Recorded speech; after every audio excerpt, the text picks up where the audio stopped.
Stoicism really distinguishes between what we can control, which is our thoughts and our actions, and what we cannot, and accepting that fate. So you could lean into it as like radical acceptance.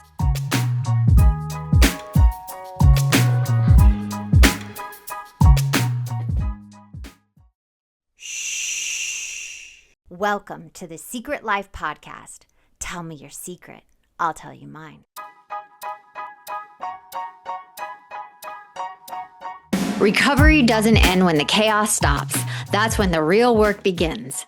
After 16 years of recovery, my novels, Secret Life of a Hollywood Sex and Love Addict, and my new book, Becoming My Own Effing Soulmate, tell the before and after. The addiction, the healing, and the messy realities of learning how to choose yourself. Both are available now on Amazon. Welcome to Secret Life Podcast. I'm Brianne Davis-Gantt. Today I'm pulling back the curtains of all kinds of human secrets. You know about what people are hiding from themselves or others. You know those deep, dark secrets you probably want to take to your grave? Or those lighter, funnier secrets that are just plain embarrassing. Join me each week as we take a deep dive into one subject matter, exploring the how, what, when, where, and why of it all. This is Secret Life, and I'm excited for you to join the ride. Today, we are talking about Stoicism. Yes, the philosophy of Stoicism, which I love and have been studying, and I love it, because it really grounds you in life, on life's fucking terms. So I wanted to do an episode about this because I was talking about it with a client who is turning to philosophy to help her with life's turmoils. And this is one of the philosophies I love is Stoicism. So it's an ancient Greek Roman school focused on wisdom, cultivating wisdom, virtue, and emotional resilience to achieve a lasting happiness and a lasting serenity and peace. And with everything that's going on in the world, we all need the stoicism with this world because it's chaotic. So I wanted to do this to share what has grounded me in this hard times of what's going on. Okay, so Stoicism really distinguishes between what we can control, which is our thoughts and our actions, and what we cannot, and accepting that fate. So you could lean into it as like radical acceptance, but I'll take you through the principles. But here it is. You're making a living agreement. The core principle of Stoicism is you're making a living agreement with nature, right? You align oneself with reason and the rational order of the universe. So it's almost like people turn to religion and turn it over to God. Stoicism really sits in, I'm in line with nature and what is going on in nature, and I'm going to pivot and evolve and align myself with whatever's going on and see that everything is in accordance to plan. So it's letting go of that control. So you focus your entire energy on your own actions and judgments while accepting that this is an external event. So other people's actions, bad luck, life on life's terms, accidents, deaths, all of that, you come to go, I'm accepting this external event for what it is because it's outside of my control. The fourth cardinal virtues of Stoicism is wisdom. So understanding, justice, that everything is fairness, courage, that you come from strength, and temperance, moderation. Everything's in moderation, and it's always for the highest good. So Stoicism believes that the moral excellence is always going to the highest good, wealth, pleasure, all of that. That's indifferent. What you're trying to get to is serenity and peace and happiness and joy. Not that the other emotions are bad, you just don't ride the wave of them. So a common practice is looking at anything negative, misfortune, less impact on your life. So if something negative happens, it's like, what is the good out of the negative? That's how I see it. It's like, can I stay and go, this is happening, so I then learned this lesson. And how amazing is that? Because now I'm evolving with this bad situation. I'm actually evolving into a better person. So then a view, it's always from above, gaining perspective of one's problem from viewing it above. So here's the problem, I'm up here, and it's like the problem becomes smaller. Daily reflections on your actions. You have to practice that. And being in discomfort, practicing minor hardships and things to build your resilience, and don't be fearful of discomfort. So I'm even going to tell you my favorite. Here they are. I want to get them out. 17 Stoicism beliefs. Number 1, life is about managing reactions. We give too much time and energy to other things that we cannot control in other people and what happens to us in the economy and society and all of that. And life is not about what happens, it's how I respond. So my response is most important. Number 2, misfortune is actually fortune, what I just said. Anything bad can actually turn into good. That's that whole thing where maybe it's good, maybe it's bad, maybe it's not, that old farmer's wife tale. When bad things happen to you, you always think it's the end of the world. But this time I want you to go and see that bad things shape who you are. So it's actually a fortune. Every time you go through hardship and you make it through, you're building resilience, you're building self-worth, you're building self-esteem, you're building new patterns, you're building new narrow pathways in your brain. Number 3, thinking about loss makes you tougher. Imagine losing your job, your home, your relationship.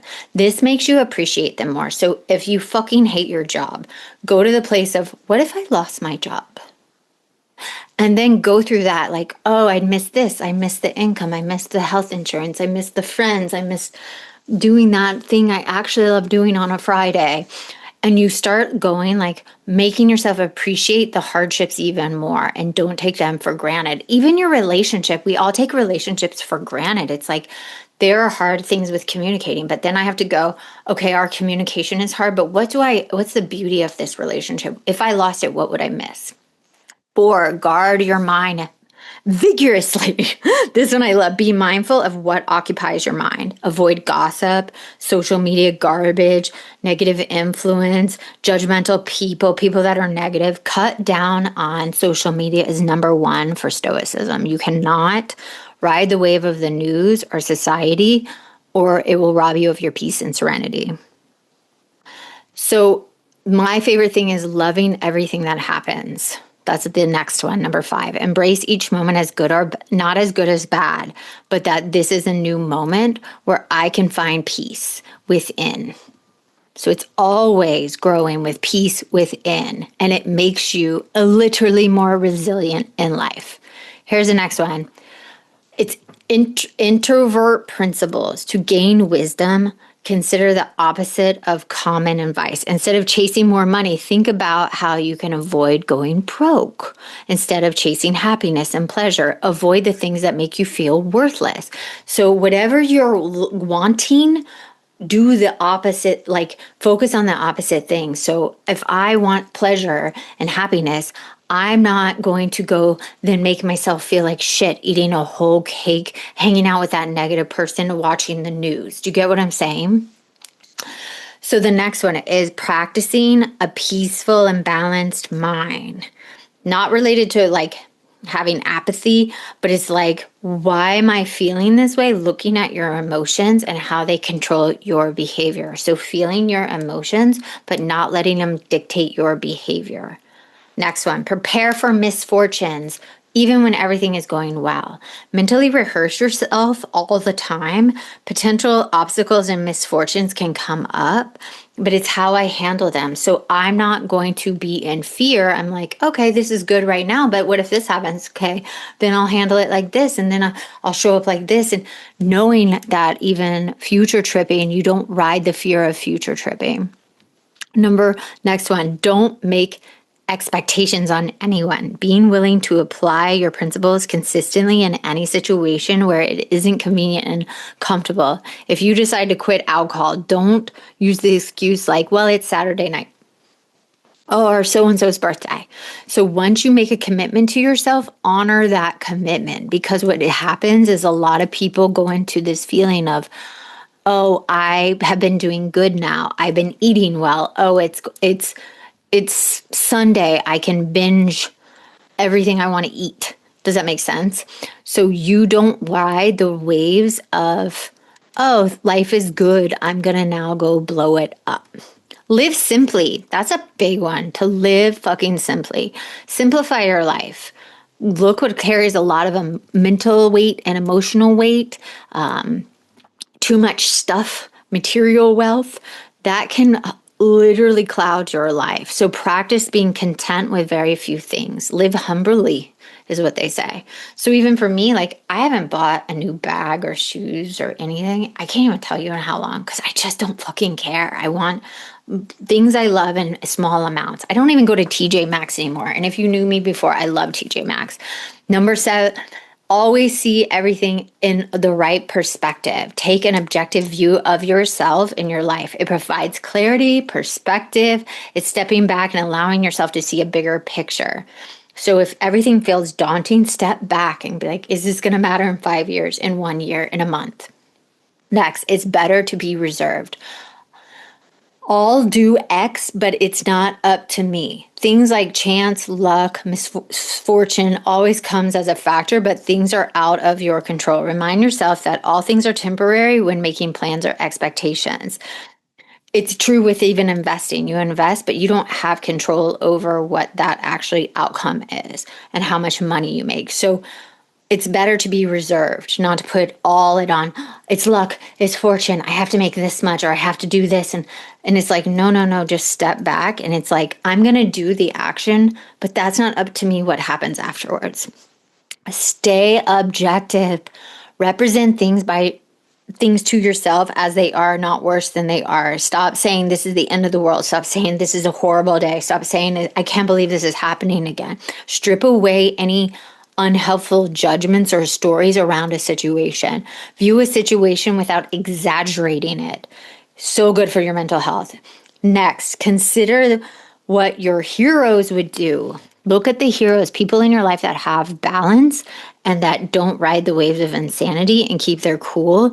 Look at those types of people. And I have many people like that in my life. My couple of my good mentors, Alan Watts, even though he can be a little cuckoo, like he's someone I turn to have balance. Number 15, and we are almost done, practice moderation and self-restraint. Don't indulge in unhealthy excess. Food, drink, sex, love, entertainment. When there's a special occasion, even like a holiday, practice restraint. Never let yourself just go. Honor that, the words to yourself. You don't need to binge things in life. This type of discipline really deepens your sense of satisfaction in life in general. Number 16, take pride in virtue. Take pride in doing a good job, no matter how small it is, no how insignificant. I even told a client, it's like, if your boss told you to go sweep the floor the best fucking way you can sweep the floor, even though that's not your job. Value yourself, value the job you do the things, take pride in waiting, walking to work, sitting on a couch just with your partner and having a conversation, eating breakfast with your kids. Virtue, be present. Lastly, here we go. We're almost done. Eliminate empty desires. Don't let superficial yearnings for fame, status, money, vices control you. Ignore all people who show off and get away from that social media. None of that matters. Living a good life is all that fucking matters. So this is how I practice Stoicism. And I hope this helps you. Be grateful, follow nature. We're all connected. Be true to yourself. Find happiness in all moments.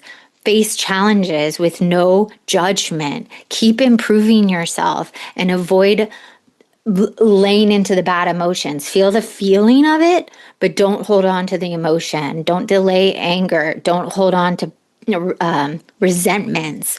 This is a way to practice Stoicism. I hope this helps. Let me know your thoughts and feelings, and I can do another episode because this one is a big one for me. Thank you for listening to Secret Life Podcast. I'm Brianne Davis-Gantt. Send me your questions to secretlifepodcast@icloud.com. Thank you for listening. Thanks again for listening to the show. Please subscribe, rate, share, or send me a note at secretlifepodcast.com. And if you like to check out my book, head over to secretlifenovel.com or Amazon to pick up a copy for yourself or someone you love. Thanks again. See you soon.